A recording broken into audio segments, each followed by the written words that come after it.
그러면 오히려 하락장은 이 자산가분들에게는 부의 이전의 타이밍이기도 합니다. 최대 절세가 되는 이 채무액을 찾으셔야 돼요. 가장 중요한 건 결국 이 네 가지 세금, 증여세, 그다음에 양도소득세, 증여취득세, 양도취득세. 이 네 가지 세금을 가장 줄일 수 있는 채무액이 내 가족에서는 어떤 것이 가장 나은가를. 지금 이제 증여에 대한 관심이 어느 때보다 높은데 지금이 또 증여의 절호의 기회다 이렇게 말씀하시는 분도 있습니다. 지금 이제 양도세 중과가 지금 한시적으로 배제되어 있는 상황에서 증여가 곽강을 받는 이유 어떤 게 있을까요? 네. 이 조정대상 지역이 해제된 거랑 연관성이 있는데요. 네. 저는 이걸 엮어서 이 부담부 증여를 한번 고민해 보라고 좀 말씀을 드리고 있습니다. 이 최근에 조정대상 지역이 이 현재 대구 등 11개 시군구에서 좀 해제가 됐지 않습니까? 네네. 저는 첫 번째로 이렇게 봅니다. 이 예전에 노무현 정권과 이명박 정권 넘어왔을 때, 그때는 이제 글로벌 이제 서프라임 모기지론이 터지고 나서 이 대한민국도 부동산 시장이 잠깐 이제 주춤했었죠. 네. 그 시점에 이제 결국은 그 당시에는 이제 투기 지역에 대해서 중과세를 적용을 했었는데, 이 마찬가지로 그 당시 시점에 많이 해제가 됐었습니다. 네. 결국은 외곽 지역부터 하나씩 해제를 했고 3개월과 6개월 이런 식으로 한 2년, 3년간 긴 호흡으로 많은 지역이 해제가 됐었었는데요. 저는 지금도 마찬가지로 해제의 포인트가 되지 않을까. 그래서 이번에 대구 일부 지역에 대해서 조정대상 지역이 해제된 게 이 신호탄이라고 보고 있는 겁니다. 그러면 이에 대해서 이제 많은 문의들을 주시는데 첫 번째로 조정대상 지역이 해제가 되면 이 양도소득세는 당연히 중과세를 피할 수 있는 거죠. 그러면 매도자분들은 이거를 고민 한번 해보시는 거고요. 하지만 이제 당연히 지금 한시적 유예가 있지 않습니까? 22년 5월 10일부터 23년 5월 9일까지 한시적으로 이 보유기간 2년 이상인 주택 같은 경우는 이 양도소득세를 중과 유예를 하고 있죠. 그러나 지금 부동산 시장이 약간 이제 조정장이기 때문에 이 만약에 매도를 하고자 해도 매도가 안 된다라고 하면 결국은 압박이 오는 건 보유세일 겁니다. 이 조정대상 지역이 그러나 풀리면 이 보유세에 대한 부담도 좀 낮아지는 거죠, 상대적으로. 네네. 결국은 이 매도가 되지 않았을 때는 어떤 문제가 발생하느냐. 그러면 이렇게 많이들 생각하십니다. 이 자산 가치는 언젠가는 이 시장 전반의 위험이기 때문에 이 시장 전반이 회복이 되면 다시 올라갈 거라고 생각이 된다. 그쵸. 그러면 오히려 하락장은 이 자산가분들에게는 부의 이전의 타이밍이기도 합니다. 오히려 지금 말 그대로 낮은 가치로 이 자녀에게 증여하기 때문에 증여세 자체도 낮아질 거다. 그리고 더 큰 자산의 회복이 되거나 상승이 일어나면 그에 대해서 자녀가 전부 다 가져갈 수 있게 하는 거죠. 네. 오히려 그래서 요즘 이제 증여가 많은 게 부동산도 많고 상장 주식하고 가상자산, 코인까지도 증여에 대한 문의가 꽤 있으신 편입니다. 네네. 오히려 조정일 때 언젠가는 이 시장의 국면이 회복할 거다. 물론 이제 그 개별 그 종목에 대해서 만약에 회사가 악화돼 있다 그러면 그건 좀 고려해볼 문제긴 하죠. 네.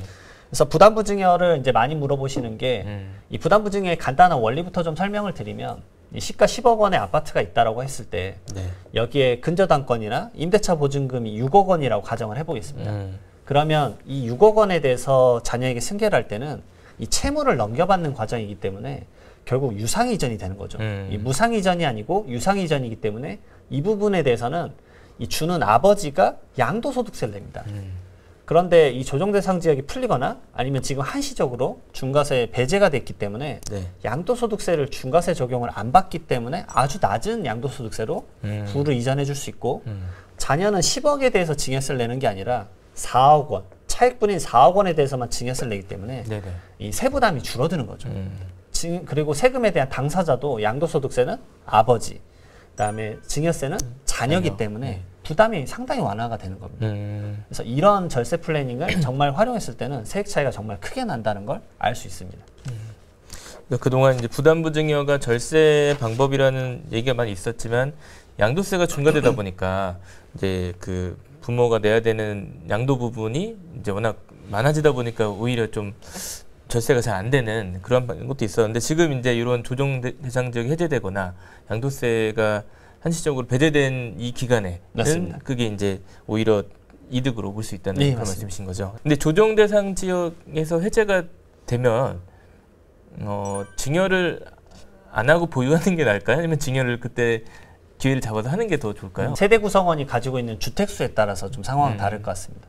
그리고 지역에 따라서는 또 종합부동산세가 상당히 완화된 수치로 나올 수도 있고 그다음에 올해 같은 경우는 이제 공정시장 가치 비율을 상당히 낮추기로 하기로 했기 때문에 그걸 지켜보시면서 올해 같은 경우는 그래도 괜찮네라고 생각을 하면 약간은 한 텀 기다려 보시는 것도 방법일 수 있습니다. 취득세가 그러나 2022년도까지는 낮은 세금으로 낼 수 있는데 23년도부터는 개정이 되죠. 그래서 이 취득세에 대한 과세 표준 기준이 기존에는 이제 저희가 흔히 말하는 이 기준시가, 공동주택 가격이나 이 개별주택 가격으로 과세가 되는데 23년도부터는 말 그대로 유사매매 사례가액인 이 취득일 전 6개월, 후 3개월의 시가로 인정돼 버리기 때문에 네. 이 포인트를 좀 잡으셨으면 좋겠습니다. 그래서 저는 좀 요즘 말씀드리는 게 조정대상 지역이 해제가 됐으니까 이것만 넉넉히 보고 있는 게 아니라 그 이외의 지역에서도 내가 가지고 있는 부동산의 그 지역이 이 부동산 가격이 많이 조정이 됐다라고 하면 제 생각에는 올 연말이나 만약에 조정대상 지역이 일부 더 해제될 수도 있잖아요. 네네. 그러면 그 부분이 해제됐을 때 내가 이거를 부담부증을 할까라는 걸 미리 제스처를 생각해 놓으셨으면 좋겠습니다. 왜냐하면 하나의 신호탄일 수 있기 때문에 내 지역이 빨리 움직일 수 있을 때 왜냐하면 자녀의 취득세가 늘어나 버리기 때문에 23년 1월 1일부터는 그렇기 때문에 22년도에 미리 준비를 한 다음에 한번 대비를 했다가 만약에 정말 조정대상 지역이 해제가 되면 취득세도 낮추고 그다음에 양도소득세도 낮추고 많은 부분들에 대해서 득을 가져갈 수 있죠. 그러니까 미리 뭐 그런 증여 관련 절차들을 좀 준비해 놨다가 만약에 올해 연말 전에 해제가 되면 빠르게 이제 처리를 할 수 있게 이제 대비를 할 수도 있겠네요. 네, 맞습니다. 그래서 세액에 대한 시뮬레이션 한번 돌려보시라고 제가 말씀을 드립니다. 그럼 이제 부담부 증여를 실제로 할 때 좀 절세를 할 수 있는 방법이 또 있을까? 어떤 점을 또 고려해야 될까? 어떤 거 있을까요? 첫 번째로 이 종부세, 첫 번째로 이 부담부 증여를 하게 되면 어떤 이득이 있느냐? 이 증여자가 다주택자인 경우에 이 부담부 증여를 통해서 주택수가 하나 줄어들잖아요. 말 그대로 종부세, 내 부담 보유세가 줄어든다. 그다음에 두 번째로는 지금 한시적 유예를 하고 있기 때문에 양도세를 좀 낮출 수 있다. 그리고 양도소득세가 전체 액수에 대해서 양도세가 나오는 게 아니라 채무 승계 부분에 대해서만 양도세가 발생하기 때문에 한편으로는 중과세를 나오더라도 이 양도소득세가 감당할 만한 부분들이 발생하곤 합니다. 예를 들어서 취득한 지 얼마 안 됐는데 양도 차익이 얼마 발생하지 않으면 말 그대로 양도세가 부담이 거의 없는 경우죠. 네, 그럴 수 있겠네요. 그리고 이 조정으로 인해서 이런 경우도 발생하실 수 있으세요. 이 부분이 아주 기간을 보유한 게 짧은데 양도 차손이 날 수도 있습니다. 그러면 오히려 이 부담부 증여할 때 부담이 거의 없어지는 거죠. 네. 그리고 혹시나 같은 해에 다른 부동산을 판 게 있었다면 그 차손을 활용해서 합산 신고할 때 오히려 환급을 받을 수도 있고요. 그다음에 세 번째로는 결국 상속세, 미래 상속세까지 줄일 수 있다. 왜냐하면 나의 자산을 어느 정도 이번 참에 덜어놓는 과정이니까. 네네. 그리고 부담부 증여는 결국 이 증여 부분에 대해서는 10년 이내에 상속이 발생하면 다시 합산이 되지만 양도 부분은 채무 승계 부분은 결국은 나의 양도소득세로 끝나버리기 때문에 이 부분에 대해서는 상속이 발생하더라도 합산하지 않는다. 이 점 알아두시면 좋고 그다음에 네 번째는 가장 중요하죠. 수중자에게 부의 이전을 해줘서 수중자의 자산 마련.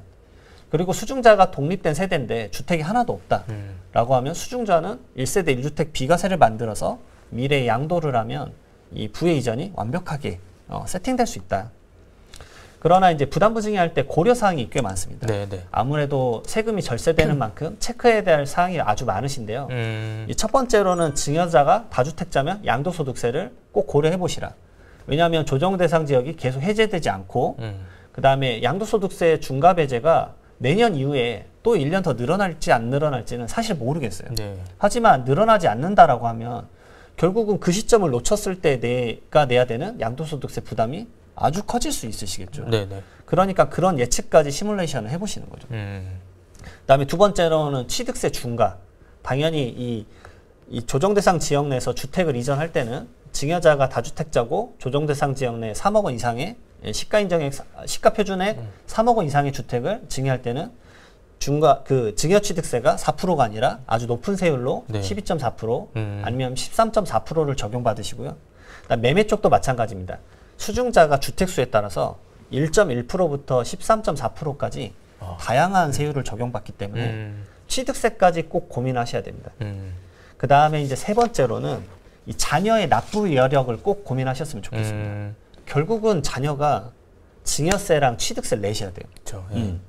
그래서 이 자녀가 이 부담부증액을 통해서도 세부담을 상당히 분산시켰는데도 세부담이 너무 크다라고 하면 저는 첫 번째로 이제 취득세가 마련이 되지 않으면 부동산 등기를 할 수 없기 때문에 네. 취득세는 또 한 번에 내잖아요. 네, 그렇죠? 한 번에 내거나 뭐 카드를 내서 약간 분할할 수는 있겠지만 부담 자체가 우선 일시적으로 바로 오는 거죠. 그렇죠. 네. 즉각적으로 오기 때문에 저는 그래서 이런 말씀도 드립니다. 이 취득세까지 내가 증여를 해주면 증여세 누진세율이기 때문에 증여세가 더 커질 겁니다. 그렇기 때문에 제가 말씀드리는 건 그러면 부모가 아니라 네. 조부모가 증여를 해주라. 네. 왜냐하면 조부모가 증여를 한 건 얹어서 계산하는 누진세율 적용이 아니라 별도의 계산이기 때문에 낮은 세율부터 다시 적용되는 거죠. 그렇기 때문에 좀 더 세부담을 분산시킬 수 그러니까 있다. 집은 부모가 하고 취득세 부분은 조부모가 하고 맞습니다. 나눠서. 그러게 다양한 전략을 좀 짜셔야죠. 네. 왜냐하면 세부담을 조금 더 낮추는 절세 전략이기 때문에. 그리고 부모님은 현금 유동성이 없으실 수도 있거든요. 그렇죠. 네. 취득세는 당장에 말 그대로 현금 유동성을 가지고 있어야 되기 때문에 그렇습니다. 그리고 이 납부 방식으로 이제 증여세 같은 경우는 이런 방식을 활용하실 수도 있습니다. 네네. 이 연부연납이란 방식이 있는데요. 네. 이 증여세가 2천만 원을 이제 초과하고 그다음에 이 일정한 이 신청을 통해서 납세 담보를 제공을 하면 그 담보의 적정성을 평가한 다음에 이 납세를 최대 5년간 나눠주는 방식이 있습니다. 그러면 결국 이제 6번을 나누는데요. 처음 한 번 내고 그 다음에 5년간. 5년. 예. 총 어떻게 보면 6년이네요. 예, 맞습니다. 그럼 6분의 1씩 내는 건데 음. 그러면 이 자녀는 증여세가 예를 들어서 1억 8천이 나왔다 네. 하더라도 연 3천만 원씩만 내면 되기 때문에 감당할 만한 수준이 된다. 네. 그러니까 이 내가 증여세가 없어서 이걸 못 하겠네라고 생각을 하지 마시고 결국은 연부연납 방식을 활용해서 자녀에게 부의 이전을 해주고 자녀는 부의 상승을 그동안에 가져갈 수 있게끔 이 플래닝을 해드리는 거죠. 네네. 그리고 자녀는 이 연부연납의 금액을 이제 본인이 직접 마련해야 되기 때문에 네. 이 하나의 경제 교육을 한다고 생각하시면 됩니다. 적금을 들듯이 그쵸. 이 연부연납을 네. 매년 너가 마련을 해라. 그러면 그 자산 자체가 너가 가져가는 게 되니까 이런 식으로 이제 경제 교육을 병행하시기도 합니다. 그 다음에 이제 근저당권 승계가 우선 가능한지. 네. 왜냐하면 자녀 같은 경우는 부모랑 다르게 말 그대로 신용도와 이 경제적 자립도, 그러니까 소득이 다를 수 있거든요. 네네. 그러면 은행에서는 약간 이 심사평가를 할 때, 당신은 이 전체적인 부담부증여, 말 그대로 채무의 승계가 안 될 수 있다. 혹은 일부만 하셔야 된다. 라고 말할 수 있기 때문에 네. 이 부분을 선행해서 판단해 보셔야 됩니다.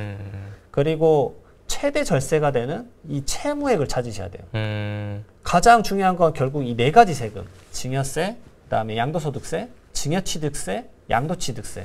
이 4가지 세금을 가장 줄일 수 있는 채무액이 내 가족에서는 어떤 것이 가장 나은가를 이 시뮬레이션을 해봐야 되는데 이 부분이 좀 어려운 편이긴 하죠. 네네.